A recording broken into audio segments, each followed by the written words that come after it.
Hello and welcome into the Fantasy Sanctuary. Thank you for joining us. Sit back, relax. Let's talk through some Dynasty content. Before we do that, make sure you're hitting the thumbs up, give us a subscribe. There'll be plenty more incredible content coming your way. So what we're going to do today is we talk an awful lot in Dynasty and fantasy football in general about players, about buys, about sales, who should be buying, who should be selling. But we don't talk about perhaps the more nuanced side of the game. So what I wanted to talk to you about today was some trade strategy, but more specifically, some negotiation tactics. So I'm going to walk through 10 tips that I think can help make you a better trade negotiator moving forward. And at the end of the day, if you can negotiate a better trade, it's going to help you as much as identifying an elite player. So first of all, first tip, very simple, do your homework. Now, this is not just about, yes, absolutely, do your homework around player values, whether that's, using something like My Survival Kit, whether that's using Keep Trade Cut or DLF values. Make sure you're aware of what a player's value is, what his market estimation is, what people think, the differences between different sites in terms of rankings, values, that kind of thing. But I'm talking more specifically, do your homework around who you're talking to and negotiating with. Make sure before you're making trades, have a look at their Twitter. A lot of sleeper handles are the same as Twitter. You can do it that way, even if you don't know who they are. Have a look at, what they're tweeting, who they're liking, who they're following. If they're constantly retweeting one analyst, does that mean that they like them? Can you access their trade values? Can you access their dynasty rankings? That might help you to understand what their thoughts are on a player. If they're always tweeting about how amazing a player is, probably means they really like him, probably means they're a little bit higher than consensus. You might be able to find out a little bit more. But also just keep an ear out in the league chat. If you're on Sleeper, there's a league chat. There'll be people talking about players back and forth, talking about things. You can learn so much about certain people, but make sure you're constantly doing that homework to find out. Okay. Second one. This is perhaps my biggest bugbear in all, and I mean all, of fantasy football. Okay. When you are looking to make a trade, don't just send offer after offer and expect to either get it accepted or, get a great counter back. Make it a conversation. It is so much easier if you send a message with, what do you think of this? Or I'm thinking about this. Would you be interested in something? Make it a conversation, because you can pick up and learn so much more about the person, what they think, where their values are. If you just send an offer and it gets rejected, it might be quite close. It might be close to getting across the line, but the person can't really be bothered to send a counter, so they just reject it. And you think, oh, they've rejected it, that means they're not interested. But actually, what the person rejecting it could be saying is, that's close. If you add a third or something, I'll probably accept that. But because you've not started the conversation, you've not sent that message initially, it just gets flat out rejected. So please, I beg you, send a message, make it a conversation. You will get so many more trades accepted if you do it that way. The next tip, if you don't ask, you don't get. If you think a trade is good, if you get an offer, if you get to a point, right, this is a decent offer. You've got, 2 firsts for Tua, for example, in a Superflex league. It's, I'd probably accept that. That's a move I'm going to make. But before you do that, could you ask for a second on top?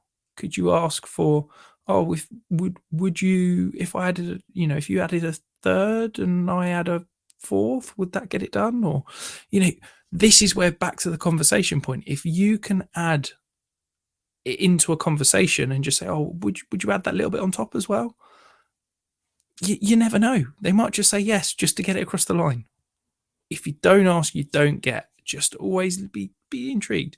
But this also goes to the complete flip side. The amount of times I see a superstar, in fancy terms, get traded in a league, and then everybody goes, oh, I didn't know they were available. Oh, if I knew they were available, I would have paid more. Blah, blah. I saw it in a league this week. The 101 got traded, and like 4 people in the league went, Oh, if I'd known the 101 was available, I'd have paid more than that. I'd have paid more than that. It's like, well, tough. You didn't ask, so you don't get. The person who was proactive, asked around the value of the 101, sent an offer, had the conversation, they got a great deal. But because the other people didn't ask, they didn't get. It's as simple as that. Tip number 4, don't negotiate against yourself. If you find you're having a conversation with somebody and the price is just keeps ticking up, just keeps ticking up, just keeps ticking up, don't be afraid to just walk away. There's always a time where you can kind of get the feeling that they're just trying their luck. And that's because all you're doing is negotiating against yourself. Don't be afraid to walk away if you think there's a point at which this is no longer a good value. Don't just keep saying yes. Keep saying yes. Oh, would you add a second? Yes. Would you add a third on top? Yes. All you're doing is negotiating yourself. Have the confidence to say no. There is no player that you should be willing to massively, grossly overpay in order to get. Which brings me to the next point. Have a fixed bottom line. Before you go into any trade negotiation, before you go into any transaction at all, you should sit down and you say, this is the most I'm willing to pay. And have that walk away point. Don't just keep going, yeah, I'll pay more. Yeah, I'll pay more. You see this in auction drafts unbelievably so. People are like, oh, I really want Justin Jefferson. I'll keep paying more, keep paying more, keep paying more. And they've completely mortgaged their entire budget on one player. It's the same in trades. Okay. Know where your endpoint is, know what your point is, and say, and if they say, oh, I'd want that, fine. Hold my hands up. That's too rich for me. If you change thoughts, come back to me. But you should know what the maximum you're willing to pay on any player is before you start that conversation. Because once you get into the trade, you can kind of get enjoying it, get enthused by the conversation, and it's too late. You've already pulled the trigger and you've overpaid for somebody. Next point, listen more than you talk. Okay. If you find you're having a trade conversation and they're the one asking questions and you're giving all the information, all that's happening is that you're telling them your thoughts and feelings and they're gaining information, but you're gaining nothing and just providing. Flip that on its head. You be the one asking questions. They tell you the information. They give you the answers. They give you their thoughts, their feelings, all that kind of thing. It's so much more important to gain information than give information. And that's what I'm saying. You've got to listen more than you talk in those conversations. The next slide, think outside the box.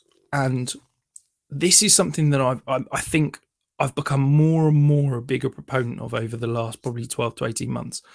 And I've seen it, I think, because mainly the Dynasty community is becoming more kind of consensus. There is a more wider feeling around how you should build your Dynasty rosters. It started with Ryan McDowell and the productive struggle and building around younger assets, particularly around the quarterback, wide receiver, tight end positions, and running backs being that kind of final piece to put you over top. I see it time and time again. I see so many people preaching about that's the way to build your rosters. I see so many people trying to build rosters like that way.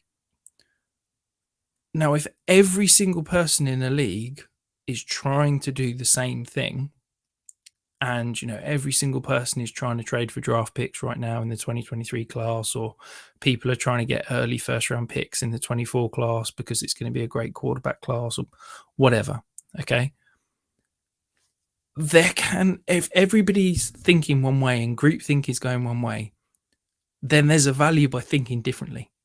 And what I mean by that is, if you're in a rebuild, don't just go out and buy all the draft picks. Don't just go out and buy young players. If you could potentially buy a veteran on a discount that you think you could sell for a profit in 6 months, it doesn't matter if they fit in the time scale or the time of your roster.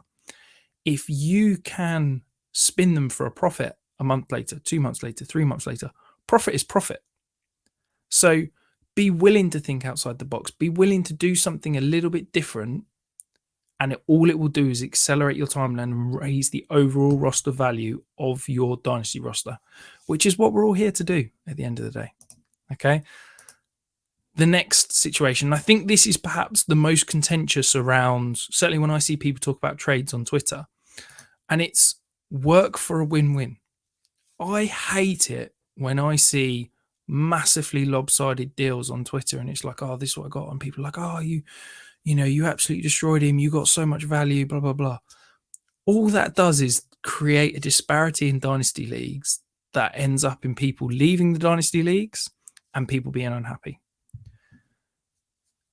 We should all be trying to work for a win-win situation. You should be trying to help the other team, whether that be you're trading a wide receiver for a running back because you've got a strength and they've got a weakness and you're helping each other there. Whether that be you're a contender, they're a rebuilder, you're trading a draft pick for a veteran player. We should always be trying to find win-win situations whenever you're trading. A, it's better for the health of the league. But B, every time you find a win-win trade situation, guess what?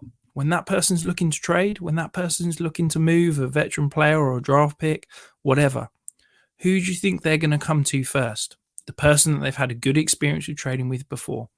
Every time you make a win-win situation, every time you have a productive trade conversation, you're finding yourself a trade partner next time around. It is all about win-win now. But as Michael Scott said, it's win-win-win, because it's win-win for you both now, but it's a win in the future because you're going to get another trade partner. You're going to get a second deal and a third deal. And those are the best leagues. When people are able to trade with everybody's, in that win-win situation, and it just makes for a better, happier, more productive league all around. The next point, be honest and open, but not blatant. And what I mean by this is when you're talking about values, when you're having those conversations, which hopefully you are based on the earlier point, when you're having those trade conversations, be honest. Be brutally honest about where you trade players. But don't be so honest that they know every single thing that you're looking for, every single thing you're trying to do.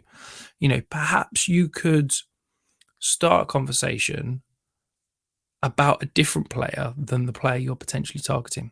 Could you, if you're interested in trading for Calvin Ridley, could you start a conversation with them about Chase Claypool?